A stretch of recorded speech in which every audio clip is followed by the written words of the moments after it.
I became interested in the Group of Seven probably. I mean, I think as a Canadian and as an artist, you know, one can't not be aware of the Group of Seven. It's sort of everywhere, and it's become part of our heritage.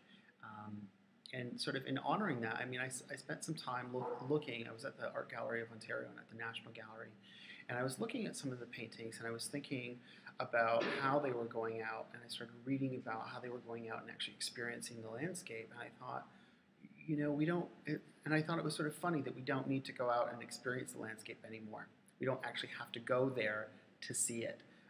Certainly there's poetry in being there. And I thought, well, how else could this landscape sort of be represented? And I had already sort of worked out these sort of aerial views of different areas and was working on a number of commissions. I thought, why not look at where the Group of Seven had traveled and look at iconic paintings of the Group of Seven and then pull the color palettes from them, find out where they would have been standing. So you take the iconic painting, you have that color palette, and then you apply it to that area. So you're still getting visually, to some degree, an experience of being there, but in a very different way.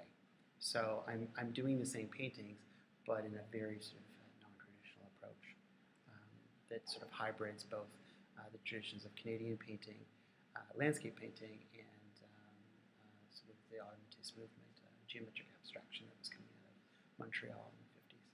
You know, there's some really great recordings of conversations that the Group of Seven have had, talking about, I remember there's a funny story about a particular moss, I think, that was growing on a rock, and it might have been Tom Thomson. One of them was talking about how, like, it was really hard to capture this color. So, you know, you have these people who are working in these sort of design shops in Toronto, and they're colorists, you know. I mean, and I find myself very much a colorist. I'm very attuned to sort of the colors of nature and what's natural and what's not natural. And so I thought it was really important to look at the paintings and be true and honor those colors. And so I'm pulling them, and it's very interesting. I recently had someone look at a piece of my work, and although it is a very contemporary piece, they said it looks very vintage. It looks very antique, even though it's a complete abstract painting. And it was the color palette was actually pulled from the Tom Thomson's Jack Pine, and I actually built it to be the exact same size. It's 54 by 50.